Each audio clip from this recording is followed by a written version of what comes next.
This is a podcast by the Straits Times.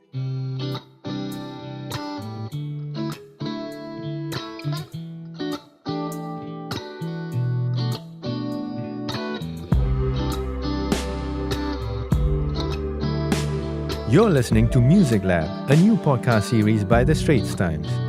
Each month, we invite music acts to our podcast studio.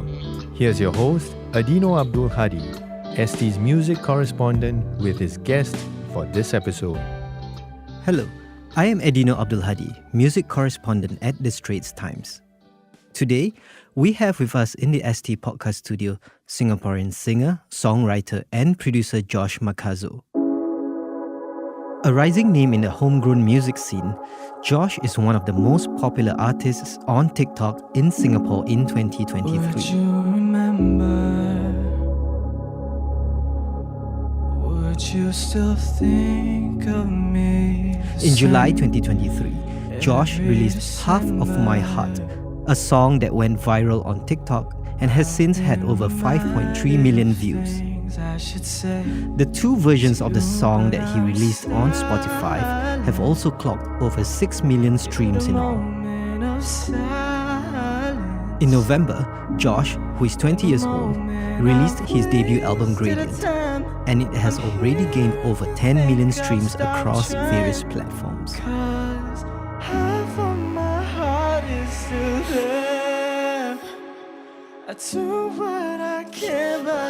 Hi Josh, and welcome to our show. Hello, thank you for the invitation. This is all very exciting for me. Great. I understand this is the first time you're appearing on a podcast ever. Yes. Very happy to have you here. Thank you. So Josh, 2023 is a big year for you. Mm-hmm. How would you sum up, what the year has been like for you? Ooh, definitely full of surprises, but I would say hard work. Definitely hard work. Yeah. Right. So Josh, you're one of the top Singapore artists on TikTok this year. What is that like for you? Well, I first received the information that I was recognized as one of TikTok's the hit makers of 2023 from my manager, and both of us looked at each other and we were like, "Huh? How do we get here?" Because I think it was at the beginning of January, I only started off with like 10 followers on TikTok. Wow, Yeah. 10 followers. And how many do you have right now? I think 88,000. 88,000. Big jump. Yeah, big jump. Yeah. Right. So for a young artist right like you, right? Having a song go viral on TikTok, what kind of impact does that have on your music career and life in general? Oh, I think it gives my parents some peace of mind. That's the most important thing. Yes. Right. To me, that's very important. They've been rooting for me since the beginning, and I'm just so happy that I can make them proud in some sort of way. I still have a long way to go, but I would say that that's probably one of the things that I really strive for. Yeah. To make your parents proud. Yeah. Good son. Definitely my family as well. All right. Yeah. Do you check out all the videos that people make that use your song? But they use Half of My Heart. I can't lie. You do? Yes, I do. Okay. And sometimes, No shame. Yeah, sometimes No I'm shaming. like, what is going on with Yeah. these videos? Yeah. But yeah, I do. Sometimes in my free time, there's a lot of K-pop edits to my songs, which is cool because I also listen to a lot of K-pop. So what does that mean? Like the visuals are K-pop acts and then the song is your song? Yes, the song is my song, and then they do like edits of like Jungkook, Oh, for example. wow. Yeah, of like him dancing or something like that. Which means that Jungkook fans will be picking that up. Yes. Yeah. There was actually a video. Somebody posted a AI cover of Jungkook singing my song. So it sounds like Jungkook is singing my song. I saw somebody made a video of Right. that, and I was like, Is that still up? Yes, I think it's still up there, but I was like, dang, this is kind of cool. Yeah. Right. Do you get a lot of DMs, like new fans who message you and stuff? Yes, I do. Mhm. I choose not to read them. Why not? It's quite overwhelming sometimes. Right. Yeah. Okay. I actually don't really use social media that much. Oh, you don't? Okay. Yeah. Before really like investing in this artist career, I would say that I really try to keep my social life private, Right. but that kind of affected my artistry. And then my manager was like, you need to get on top of your social media game. So that's why I didn't have a TikTok. My Instagram was like not really in use as well. But yeah, I just started to pick it up this year. So how does it happen? How does someone get their song to go viral on TikTok? You know, were there strategies? Was there any plans to help your song go viral? Well, I won't go too in depth with the intricacies of what strategies I used, but something along the lines of just trying to target a certain fan base. First off, just try to recognize what my strongest attributes were. And so it was like sad, like try to keep up that like sad music image, and then try to replicate or emulate other artists that I was inspired by. So for example, somebody like DPR Ian, for example, he is someone that I really look up to. And in a way, initially I posted TikToks that basically were like, this song was inspired by like DPR Ian or something like that. And then by doing that, it attracted DPR Ian's fan base. Oh, Yeah, okay. yeah. All right. And when did you start doing this? Like at the start of the year? I think I really only started in like May. And then Half of My Heart came out in July, like 2 months after I think so. Yes. you made your TikTok. Yes. I And think so. then at which point did it started blowing up on TikTok? Like immediately after you released it? Oh yes. It was a night after, I think. A night after you released it, and then we blew up on TikTok. yeah, All it took was just one night. What happened there? I wish I could tell you. I really have no idea what happened, but I remember I posted it at like midnight or something like that. Yeah, and you were still in NS. Yeah, I was in my bunk. And I was like In your bunk. Yeah, I was in my bunk, and then I posted it, and I was like, oh, we'll see how this one goes. And I woke up the next morning, and it was like at 11,000 views. It was the first time I reached anything above 10,000, and I was like, whoa, this is so insane. Yeah. And then spent a couple more hours doing some training exercises, and then suddenly it's at like 500K, and I was like, what is going on? In the same day. Yeah, in the same day. And I was like, what is going on? I think that video has like around like 2-point-something million views on it. Yeah. But yeah, that one really resonated with people, which was cool. All right. So tell us what that song is all about, you know. Was it any real person in particular? Yeah, the song was actually about my first love. Okay. Yeah. It's about my first love that I hadn't talked to in like years. Like I think it's been like 6 years or something like that.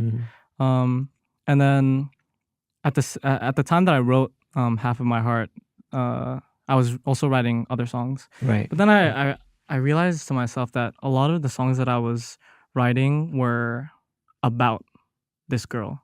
Okay. And so then I decided to myself, like, why don't I write a song to her instead of about Is it her? about her? Yeah. All right. And so I sort of had that shift of perspective in my writing.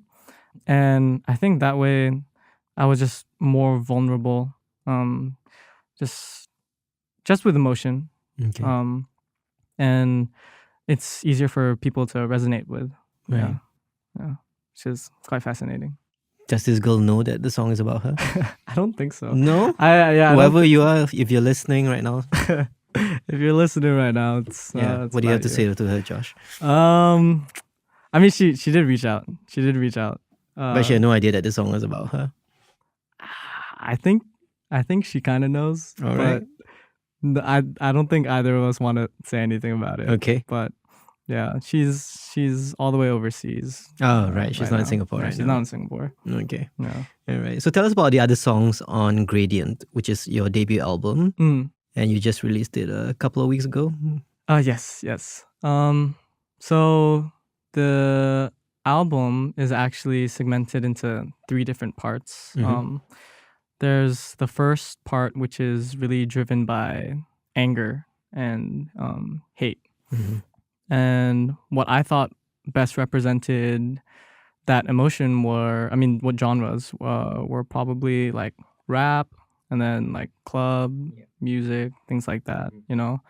And so the next segment of the album is R&B. And so that's more subject matter wise, it's like discussing like lust, for example. Right. And then it goes to the last segment, which is more melancholic, ballad type songs, which is more vulnerable, just what my true emotions really were. So the reason why it's called Gradient is actually because it's basically like I ended, just to give a quick like synopsis of what my album is about. It's I ended things with a very toxic girl. Right. And this is then- not the same girl that half It's of my not, heart. yeah, All right. it's not. This And is another so- relationship. Yeah, I ended things with a very toxic girl. And then after that relationship, I was like, finally I'm free. Yeah. Right. And then I just like went out, did some pretty reckless things, admittedly. And then in the aftermaths of that period of my life, I sort of came to a point where I really reflected on myself. Right.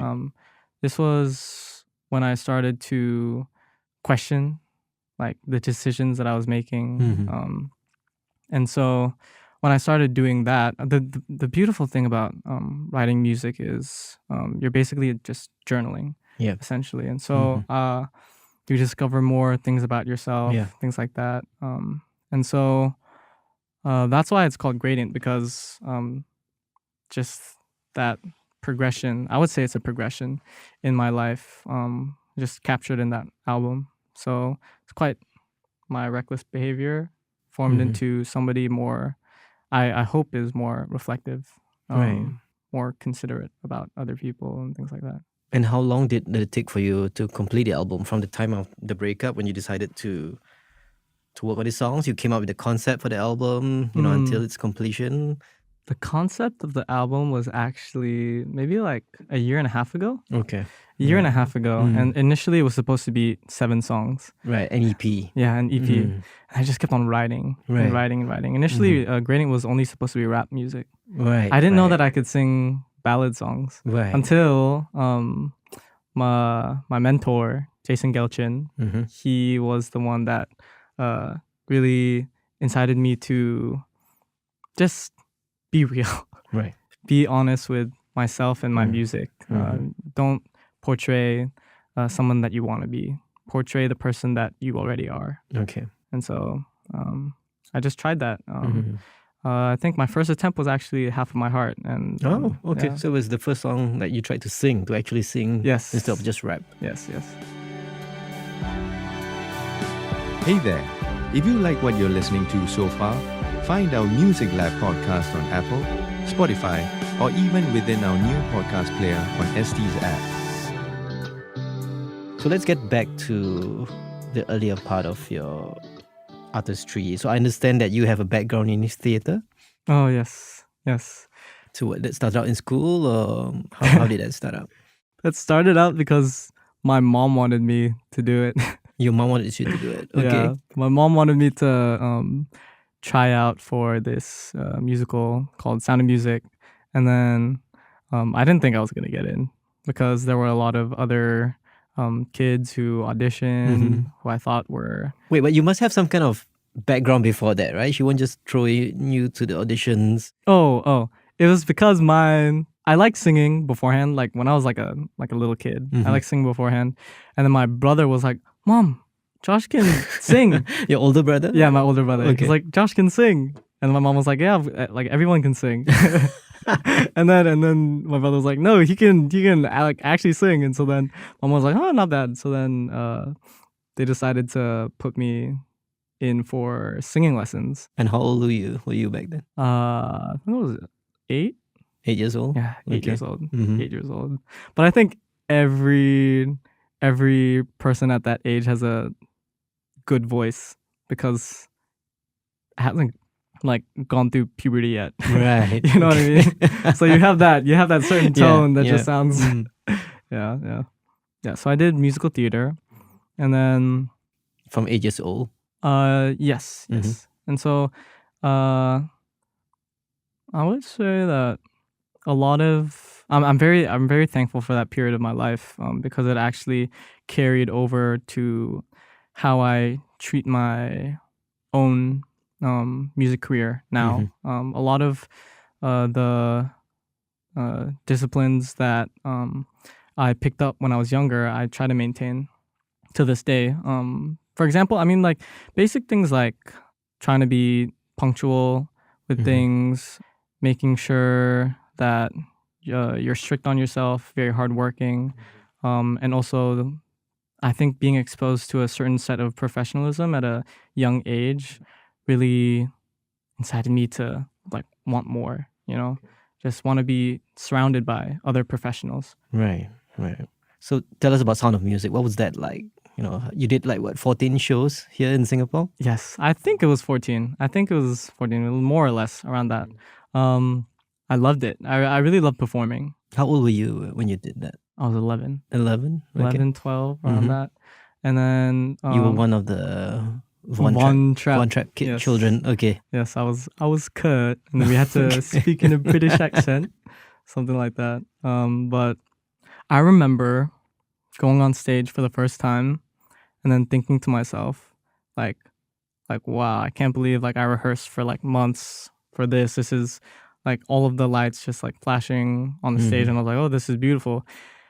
And I don't know why. I thought to myself, I was like, yeah, but how cool would it be if everybody in this room was here listening to your own music? Of course. Yeah. And so then that's when I decided, I was like, musical theater is cool and all, but I think I want to pursue something else. Yeah. Okay. So that was when was that around the time that you started making your own music, writing your own songs? Yes. You already had your own songs, which is why you thought that way, that you wanted the audience to listen to your music instead of something from a famous musical. That incited me to start writing my own. Ah, okay. Or not necessarily write my own music, but like not do musical theater. Okay. I stared doing covers. So that was the end of your musical theater career. Yes.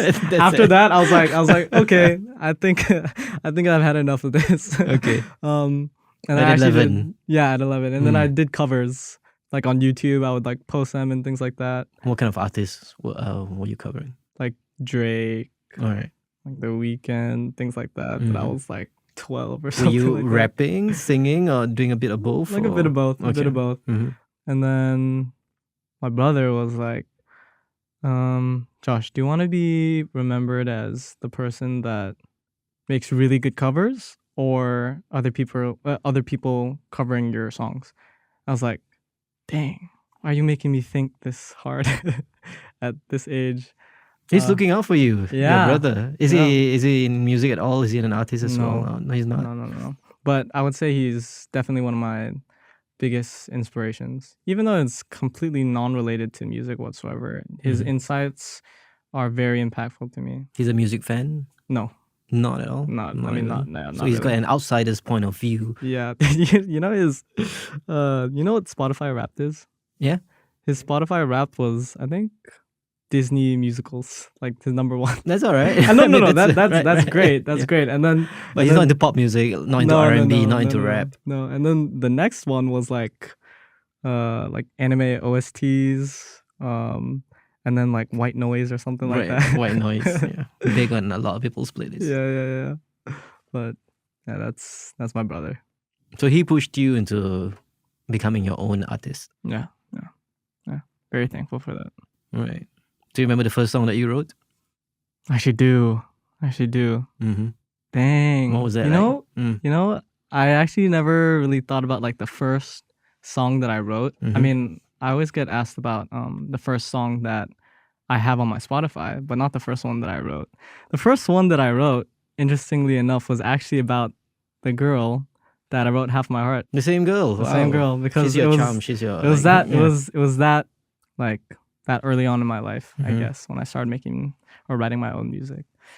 And I don't really think about that. Was it a rap song? Was it singing, or was it? It was like a guitar song, like a sing song. All right. Yeah. And then the first song that you put out on Spotify, would you say that was your first serious like recording? Yes. It was actually my friends who really like pushed me to release the song, because now not so much, but before I used to be a perfectionist. Mm-hmm. I think like I had that song for like years or something like that, and I did the instrumental for my first single. It was called A While.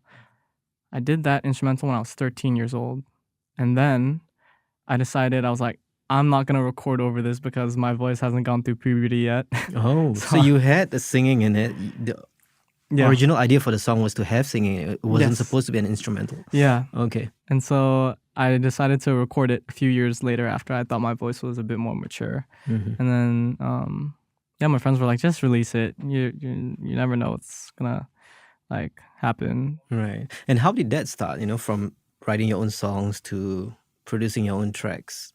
Where did you pick all these things up? YouTube. YouTube. Mm-hmm. YouTube. And then How old were you when you decided that you wanted to create your own music? like 12, around 12? that. 12, 13, Mm-hmm. around that age. So you had a laptop. Yeah. My brother got me a Again? laptop. Yeah, again. Right. Again. The same brother? Yes, same brother. He was the one that was like, you know what, you have a dream, go for it. I was like, thank you. Because like at that point he was already making money. Okay. Right? And so yeah. Was that what? Did you start out with GarageBand or some of the like basic stuff? Yes, I started off the GarageBand first. And then eventually I went to Logic Pro. I still use that to this day. Yeah. How have you seen your music progress since then? Since you were like 11 when you first started like making your own music? It's been like, what, 9 years, I'd say. Yeah. Yeah. I would say before I was trying to make music for the sake of making music, right? I think my intentions of making music have changed. Before I wanted to do it just so I can be like famous, for example, something like that. Yeah. But I think it's progressed to my intentions with like making music now is just my own fulfillment, and satisfaction, things like that. But only recently have I discovered. I mean, I have a following as well, like a group of fans that also tell me that they love my music and they also connect with it a lot. And so I think I've developed like a new sort of, how do I put it, motivation Okay. because of them. I just love making the music to sort of like satisfy them, Okay. but it's not necessarily all about that. But yeah. And you just finished national service, right? You just finished NS. I don't know. What's the plan now for you? The plan is I still very strongly believe in education. That's something I really stand by. But my dad was the one that was like, you know what? The way that your music career is taking off, why don't you take like 2 years off before you go to school, university? Right. So then I trust his judgment. I trust him. And so I am going to take 2 years off right now. And then eventually go off to university. Yeah. Right. So what's happening within these 2 years? The thing is, I don't know. I really have no idea. But I think in a way it's quite scary. Yeah. But it's exciting. But you're off to a great start. Yes. I mean, with half of my heart, you're off to a great start. I remember at the beginning of this year, my my team and I, we drew up these like statistics that we were hoping for by the end of the year. And so like the first release, we were hoping for like 1,000 streams. And You've gone way beyond that. on the first single, and then the next single would be like 5,000 streams. And then we saved up Half of My Heart for the last single because I think collectively we were like, this one's the best. And so we wanted 100K on Half of My Heart. And then it just ended up that it was the most successful track on the album. Does that put pressure on you? You know, when you have something so successful and then you're working on follow-ups and all that, you know, does it make you go, okay, I have to, this next song has to be better than Half of My Heart. This can't be the pinnacle of your career to date, right? Not really. I don't really get pressured from that because I love Half of My Heart for what it is. And I have the confidence in myself that I'll be able to make something even better than that. All right. And it doesn't have to be within the next year or the year after that. But just the way that I hope to be, I see myself progressing as an artist. And hopefully I'll make music that will be able to resonate with a lot more people. Yeah, nonetheless, I will forever love that song for what it is. All right. And I understand that you're moving on to live shows as well, right? Oh, yes. You haven't really done any live concerts? No. I hadn't had the opportunity because I was still in national service. Yeah, still in NS at the There's time. a whole new ball game, right? So what are your plans for that?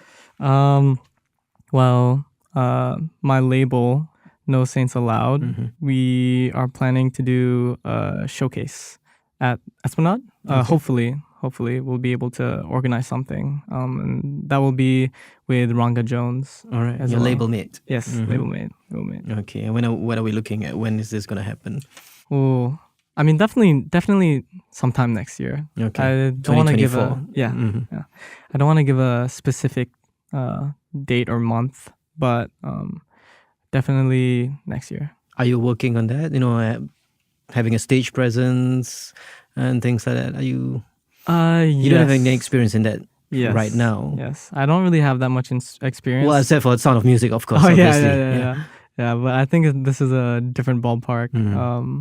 That's why we wanted to do this showcase, just so I can sort of like warm myself up to a live show, things like that. But it's one of the biggest things that's driven me to make music in the first place. Like I've always wanted to perform my own music for people. Okay.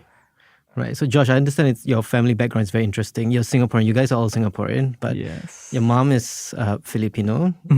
Dad is originally from Malaysia. Yes. You guys have moved around your whole life. I Yes. understand that your music, your plan is to put it out in the region. Tell us about that plan. So I think next year, something that I look forward to is going to Philippines more. Especially since I am Filipino. My parents are going to move there within like the next 5 years or something like that, and so I'll definitely visit more often and try to connect with the Filipino audience more as well, because I think that that's a huge market to tap into, and I think a lot of people would love to hear my music, hopefully. All right. Okay, Josh, it's been great talking to you, but I'll leave you with one last question that we always ask all our guests. Where do you see yourself in 5 to 10 years' time? 5 to 10 years' time. I would say that I see myself successful amongst the people that I love. You know, the people that I'm doing this with now, right? My label, alongside Jason Gelchin, I see that becoming very successful. And it's something that I will continue to envision until its fruition. Yeah. All right, Josh, thank you so much for coming on to the show, and we wish you all the best for your music. Thank you so much. Looking forward to hearing more from you. That was your host, Eddino Abdul Hadi. We hope you enjoyed listening to Music Lab, a podcast series by the Straits Times. To listen to Josh Makazo's full live performance of Half of My Heart, a song from his latest EP, Gradient, in our podcast studio, or to read Eddino's columns on the music scene in Singapore and elsewhere, there are links in our podcast show notes. Once again, make sure you follow our Music Lab podcast on Apple, Spotify, or even within our new podcast player on ST's app.